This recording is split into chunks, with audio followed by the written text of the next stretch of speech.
Yeah, good morning. It's 4 minutes after 9 on Monday, the 14th of May. It is Ring Rees Mogg. Just telling you what else is coming up in this hour. Later in the hour, the NHS, it is revealed, is spending nearly £1.5 billion a year on temporary nursing staff to cope with shortages, according to new research. We'll have that for you. And also in the hour, the idea that the MPs will be voting on a petition of the Grenfell inquiry, a public petition there as part of the Grenfell inquiry to deliver truth and justice. We'll be speaking, of course, as a result of the decision taken on Friday to broaden the remit and some of the experts that are taking part in that. But it is, as we said at the start of the hour, Ring Rees Mogg with Conservative MP for North East Somerset and prominent Brexit campaigner Jacob Rees Mogg, who's in the studio with me. And before I go to your first questions, Thomas, you're going to be the first caller. It seems fair to say, Mr. Rees Mogg, everybody is revolting. From the Lords to students, I learned yesterday, who might take to the streets in unprecedented numbers, or that's what they're saying. How concerned are you by this rebellion at just about every end of the age scale? Morning. Good morning, and what pleasure it is to be here on a bright and breezy Monday morning. The Lords, I think, is breaking the constitutional conventions, and this is quite important, that there's the Salisbury-Addison Convention, which means the Lords does not overturn specific manifesto promises, and it's done that in its amendments to the withdrawal bill, and actually it's looking to do that potentially again today on an issue surrounding free speech. And our constitution works if people follow the conventions, and then an unelected House has a proper role to play as a check on the executive, as a revising chamber. But if it sets itself up as peers against the people, then they're overreaching themselves. So at that point, being revolting becomes serious. As for students, I think it is part of the role in life of students to indicate their displeasure with the establishment, and it would be a rather feeble society where students just went along politely with everything that the establishment said. Lastly, before we come to Thomas's call, does it, though, speak to younger people a sense of dissatisfaction? They are saying that it's their futures that is being dealt with. You're closer to their age than I am, but that it's old fogies like thee and me are not thinking of where their lives might take them. No, I think in terms of the Brexit debate, that the great opportunities for everybody, but particularly the younger generation, are in leaving and looking to the broader horizon of the rest of the world rather than the narrow, closed, protectionist European field. So for younger people, leaving is the best opportunity that they could have. Let's go to some of these calls. First up is Thomas in Wadebridge in Cornwall. Thomas, good morning. You're on the radio. Oh, good morning, gentlemen. Good morning. Yes. Your question is to do with the House of Lords, I think, Thomas. Go ahead. Yes. Mr. Rees Mogg, sir, in returning the proposed legislation to the Commons with the changes that it did make, is the House of Lords scrutinising the legislation to ensure it's fit for its intended purpose of leaving the EU, or is the House of Lords rewriting the legislation to the opposite purpose? Well, you touched a little bit briefly on that, Mr. Rees Mogg, if you'll expand for Thomas's benefit. Thank you, Thomas, and thank you for calling in, because I think your question gets to the heart of what's been going on. There are 14 amendments that the Lords has passed, and some of these are the routine business of revising law. So when it comes to Henry VIII powers, that is to say the powers that ministers will take to change primary legislation, that's a proper matter for the Lords to deal with. It's not something that formed part of the referendum. It's not something that was in manifestos. It is a technical, internal, parliamentary matter, and the Lords is right to bring their experience to bear to that. On issues such as the customs union and the date of departure, these were clear commitments at the last election. The customs union explicitly, the date of departure implicitly. And in amending those, the House of Lords was exceeding its power and breaching the conventions. So I think it's worth looking at the amendments one by one. And within that, you're absolutely right, Thomas, some of what they've done is to rewrite the law. And when you listen to their speeches, some of them were quite hysterically anti-Brexit. Lord Billamoria saying that he wanted to stop the train wreck that was Brexit. Lord Hailsham saying that he viewed the referendum as at best an interim decision.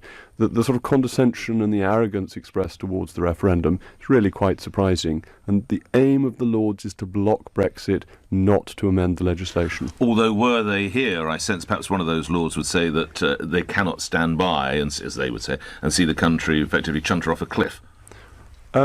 Well, the British electorate voted to leave the European Union, and they voted then for a party that had leaving the customs union and the single market in its manifesto.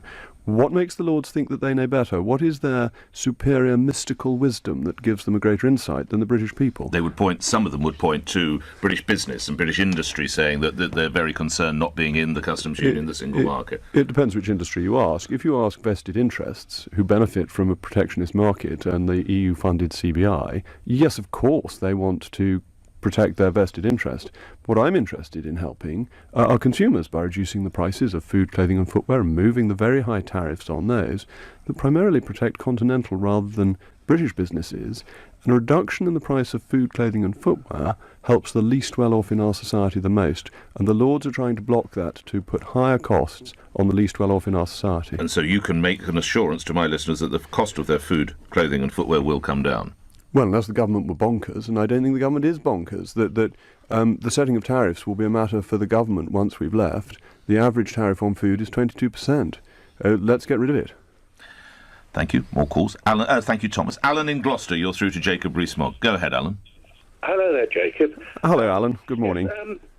Good morning. I'm just questioning the fitness of Mrs May to govern after the fiasco of the Windrush debacle when the Home Secretary took the can for her, and also the unprecedented defeats of the government in the Lords, whether or not you think that the Backbench 22 committee should reconvene and ask her to step down for the good of the government and the country, and we have an election where we actually vote a leader in that actually voted to leave. No, I don't agree with you on that, Alan. I think that on the issue of the House of Lords defeats, the Constitutional Convention is that the Prime Minister has to command a majority in the House of Commons, and that's a very long-standing convention, and not in the House of Lords. And if you want, you can look at the Don Pacifico affair, when Palmerston lost a vote of confidence in the Lords, but won one in the Commons, and therefore carried on, and that, whenever that was, 1850-something. And so there's a very strong, long-lasting Constitutional Convention of that kind. On the issue of Windrush, actually, I think the Home Secretary didn't need to resign over that. I think that she made an error, but in a department with so much going on, to have missed one paper over the last couple of years, it would have been almost inhuman to have been able to have seen every paper. And I think Amber Rudd is a very capable person, but to have missed one paper oughtn't to have been a resigning offence. But that's my view. As regards Brexit negotiations, I think Mrs May is the Geoffrey Boycott of negotiations. She's playing a straight bat. She's not giving a great deal away. I probably know as much about her approach as anybody else does. But I think this steady, stable approach is the right one to be taking and is in the national interest. And we will know in October whether I'm right or not. Well, to keep that, I'll come back to you in a second, but perhaps Alan's suggesting we need an Ian Botham figure to come in and tonk the ball. I know you're a keen fan of cricket and you follow Somerset, and tonk the ball about a little bit, perhaps. Take the game take the attack to the bowlers, to the EU. Well, the risk with that is that you lose a wicket, and I think we're probably at the stage where we don't want to lose too many wickets. But Alan, what do you think further on that? Jacob, you're very, very intelligent. I'll go with you with this, and I know that you're on the committee, and my local MP, Richard Graham, is with you as well, and you're two very sensible people. So yes, I think you've convinced me. Oh, thank you very much, and thank you for calling from Gloucester. Alan, thank you. We'll return to Brexit in a moment. Other matters, though. Jean in Stanmore. You're through to Jacob Rees Mogg. Good morning, Jean. Hello. Good morning. Good morning, Jean. Good morning. I would like to know if it's not time that we had a law that assisted people with dying with dignity. My husband, who was 91, died 6 weeks ago. And towards the end, I would gladly have given him where they weren't allowed to. I mean, the National Health Hospital he was in was fantastic, absolutely fantastic. But it was so sad to see this giant of a man just crumbled into nothing. Stay on the line, if you would. This has been brought into contrast, of course, by the death of Dr. David Goodall, who was born in Britain but actually lived in Australia. He travelled from his home in Australia to Switzerland, to the Dignitas clinic, to end his life. He was aged 104. He wasn't ill, and he was in emotionally robust condition as well. He just pretty much said he'd had enough. Jacob Rees Mogg. I think it's a very difficult issue because I think there is a borderline between alleviating pain and actively deciding to kill somebody. And that you have to be very careful about crossing that borderline because you then create circumstances that may put pressure on people to end their lives who don't want to. They may be pressurized because they feel that they've become a burden to their family and to society. Sometimes families are not as loving as they might be and may pressurize elderly people. And I think that's really very difficult, and that the clarity of the law, that you may alleviate pain and that it is legal for an individual to commit suicide, ensures that there aren't abuses. And countries that have adopted euthanasia have found that abuses have come in and that there have been cases where people have been killed who didn't really want to be. And I think that's too great a risk to take, and that it changes one's fundamental relationship with the healthcare service. The healthcare service is there to look after you. It's not there to kill you. And I accept that in individual circumstances when people are reaching the end of their life, this is very hard. But I think the hospice movement is wonderful in the way it helps people, families as well as the person who is dying, and that the alleviation of pain is the absolute priority towards death. Quick reaction from Eugene from what you've heard. Well, I would very much like to. I'm 86 years old. I'm in pretty good health, but I would like the right to put in words and in writing of how I feel about it, about the dignity. I don't want to lose. My husband lost all his dignity. And I think there has to be where there was no hope whatsoever. And I think in conjunction with the doctors and the families, that if it comes to a point where they are on the point of death, to just give them something that will just gently take them off. It's much kinder. You don't do it to animals. Final comment on that, if you would, Jacob Rees Mogg. I'm afraid I think there are too many difficulties with that, and it would be too easy to have people being killed for the feeling pressurized by the system. And we should never forget, this is what Harold Shipman did. He went round pushing over the edge people who were old and frail. Yeah, it was against their will, of course. It was against their will. Suggesting that. But how much will do people necessarily have in that very frail end state? How clear can that be? And even if people said it before, is that what they really intend at that late stage? Can you know? And I think that's very, very difficult. All right. Jean, thank you. Let's come to the texts, tweets and emails that are coming in. This comes in from Wendy in West Wickham. And in fact, this speaks to the problems that you said earlier about the House of Lords. Does Jacob Rees Mogg agree that Ed Miliband was wrong to try and bring about the vote that would have muzzled the press? And this, of course, is coming back before the Lords. I read that there's the Lords vote today on whether to open a new version of the Leveson inquiry onto press standards and regulation. To remind listeners, of course, your father was a very eminent newspaper editor at the time. So was it Sir William or Lord Rees Mogg in the editor? Both, but he ended up Lord Rees Mogg. With Lord Rees Mogg. Yes. Edited the Times for many years with considerable distinction. Jacob Rees Mogg. I agree with Wendy. I mean, I think that the amendment is deeply disgraceful. It's about essentially creating double jeopardy for journalists, many of whom have been tried. And we're at the position in this country of having more journalists on trial than some dictatorships. And this is something we should be ashamed of, that the freedom of press is very valuable and easily attacked. And it's not just by formal censorship, it's by self-censorship. And what was so great about our system is that when these cases got to juries, they said the official who had given the information was guilty of abuse of position, but the journalist who received it was not, and by and large they were found not guilty. All but one. All but one. And it reinforces my confidence in the jury system. The juries only found one guilty, everyone else not guilty. Why should they go back in front of a judge to be quizzed again on what they've been cleared of? I think it's outrageous, against the British Constitution, and frankly it's all about eating bacon sandwiches and looking silly in the papers.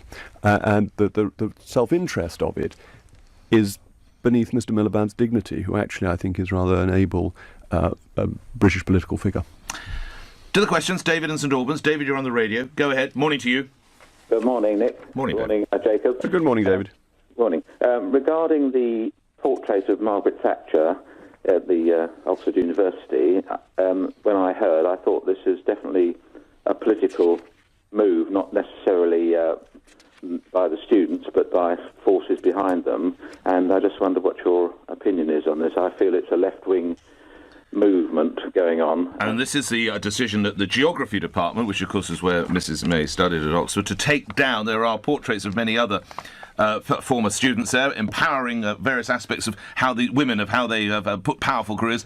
But Mrs May no longer graces those walls. Jacob Rees Mogg. Well, David, I think you're broadly right. I think had it been a portrait of a famous left-wing geographer who'd become Prime Minister, even if some students had complained, even if some students had vandalised it, the Geography Department at Oxford would unquestionably have put it back and would have secured it. And there was this great prejudice against Margaret Thatcher when they wouldn't give her an honorary degree. And it's rather sad that Oxford doesn't rejoice in having two such distinguished figures who passed through its hallowed halls. And is, frankly, slightly dismissive of them, and I think that's a mistake, and it reflects badly on the Geography Department. Remind me where you attended university. I was at Oxford, so it's which college? I was at Trinity. What would happen if I took a picture of you around Trinity College and showed it to current students? How do you imagine that would go down? Most of them wouldn't know who I was, so it wouldn't get you very far. So anyway, David, I agree with you. But do you have any further thoughts on it? Well, I think it's that the university and a lot of education is in the hands of the left. Definitely, it's indoctrination. And I don't know if you are aware that there was a march for freedom of speech last weekend, and it didn't get reported in any of the papers. Thousands of people in Whitehall. And did we talk about this? This is for the. Now, let me remind myself here. This is somebody who was coming from Austria, from a far-right movement in Austria, was it? Right. Yes. Yes. Selma. Yes. And his girlfriend. Yes. But if you remember, David, we did some research and we discovered that he's for the forced patriation of immigrants. Do you remember? And that's not necessarily the British way, David. Remember we talked about this? Yeah, but freedom of speech, you see, Nick. I know. I hear you. I don't know whether Mr. Rees Mogg is aware of that story. So, David, thank you. Not, no. I'm David. Always good speaking with you. We'll speak again soon. Let's move on. It's not really fair if he's not aware of the background. So it's a fairly contentious one. So let's move on to other matters. Thank you, David. Mario in Dulwich, you're on the radio. Go ahead, Mario. Your question. Hello, good morning. Good morning, Mario. Hi. Do you think more money pledged by the government for grammar schools is a good idea? Yes, I do. That the results achieved by grammar schools are extremely impressive. Some would say they would be, wouldn't they? If you have the brightest children, if we're each running a school and you take the brightest kiddies and I'm left with, I don't want to say, but the rest, well, obviously your results are going to be better. Well, the aim must be to make all schools as good as grammar schools rather than to stop grammar schools expanding and being as good as they are. But if you can take more pupils into grammar schools, then you can give more the best education. And this is the difference, frankly, between socialism and conservatism. That the conservative wants everybody to succeed to the maximum of his or her ability and does not resent the fact that some in the end will do better than the others. The socialist is aiming for equality of outcome, but to get equality of outcome you have to cut down the tall poppies, and that reduces the educational success of our nation. So yes, I'm supportive of the £50 million that is being put towards more grammar schools or expanding grammar schools. Mario? Yeah, no, I agree 100% with what Jacob said. I think it's very interesting how opponents of this move, particularly in the education sector, focus exclusively on disadvantaged children, but as Jacob said, you need to fish out all of the talent from those lower economic backgrounds, because we can try and think of each other in terms of equality, but talent, ability is unequal, and we should give those kids a chance and really cherish the opportunity to help them succeed in life. Quick response from you. Well, I agree with Mario. Yes. I think it's the nail on the head. All right, you agree with Mario. I wonder if you agree with Nick, which was, of course, a famous slogan from a couple of general elections ago, because earlier this morning I was speaking with Sir Nick Clegg. He was Nick Clegg at the time of that election, of course, who, along with Nicky Morgan and David Miliband, are speaking at a rice factory in Essex later today about the dangers of a Brexit, and he left you this question. Why is he becoming, unwittingly perhaps, a protectionist? I always thought people like Rees Mogg believed in those good, stout British traditions of free and open trade, and yet by casting aside our biggest neighbouring markets for the wholly illusory benefit of somehow striking new trade deals with Papua New Guinea and other far-flung countries, he actually will be overseeing and introducing an immense wave of protectionism. Why is Rees Mogg a protectionist? There you go, that's my question for him. Summing it up, well, there you go. Why are you? Well, of course I'm not. Sir Nick has rather missed the point that when we leave the European Union, we will be out of the protectionist customs union. The customs union applies tariffs of 22% on average on food. It's over 11% on clothing and footwear. Once we've left, we can get rid of these as a unilateral act. We will be free to open up our markets to the huge benefits of consumers. This is a real opportunity for free trade. It's why I've actually shared a platform with economists for free trade, because that's where the benefits of leaving the European Union come from. It's why it's essential to leave the customs union. The customs union protects, for example, Spanish orange growers at the expense of British consumers. Now, I wish Spanish orange growers every success, and their oranges make lovely marmalade, and that's all splendid. But I don't think my constituents in North East Somerset should pay higher prices to protect continental producers. So I'm the one who's for free trade. The customs union is a protectionist racket about protecting inefficient continental industries. Take cars, 10.2% tariff on cars coming in from outside the European Union. Why should our cars, made in Japan, very good cars, be 10.2% more expensive than a Mercedes? Doesn't make any sense. Thank you. To Sandra in Medway. Your question, Sandra. Go ahead. Morning to you. Hello. Hi. Yeah, I'm a real fan of Jacob. I just wondered if he understands the frustration of Leave voters that Theresa May's heart doesn't seem to be in it. I mean, I've just listened to Jacob there. He's so positive. And he just makes you all think, yes, let's just get on with it. We've got so much to look forward to. And we just don't get that from Theresa May. We get something, but we just don't get that, that passion, power that we can do. The passion, passion. Where is her passion? Where is her passion? Jacob, you display passion there for Sandra. Where is Mrs May's passion? Well, first of all, Sandra, thank you so much. What an uplifting call to get at nearly 9:30 in the morning. I'm very grateful. I think that Theresa May and I are very different personalities, and that the Prime Minister is very thorough and very well prepared and puts her case quite dryly, but I don't think that means she doesn't believe it. And I think one of her great qualities, it's to go back to this boycott analogy, is that she is very good at keeping her wicket, keeping her head down, and making sure that slowly but surely the runs accumulate. Not the most flamboyant cricketer, was he? No, absolutely. And quite keen to run others out, when he scored his 246, I think it was, higher test score against India, he did so slowly he was dropped for the next test. and so sometimes it was difficult. But nonetheless, he holds some of the best records of any batsman in our history, and I think the only batsman to have averaged over 100 twice in a county season. Right. So very, very impressive, capable, but not flamboyant, and except as a commentator, where he's actually very flamboyant. Yes, he is great fun. Yeah. But I think that's the analogy, and I think that's where we can have confidence in the Prime Minister. Sandra, I don't know how good your cricket knowledge is, but you have do you want to come back to Jacob Rees-Mogg? Yeah, I understand what he means, but I just think because she doesn't come across with that passion, she opens it up to all the people, the naysayers, the doom and gloom of Brexit. I think if everyone was so positive, I know it sounds, positive's not going to get us through this, we need more. But, yes. I just think you have to be a bit more upbeat to make everyone else perhaps think, yes, she can do this. Okay, but don't give the wicket away. I wonder if I can just thank you very much, Sandra. Just staying with us.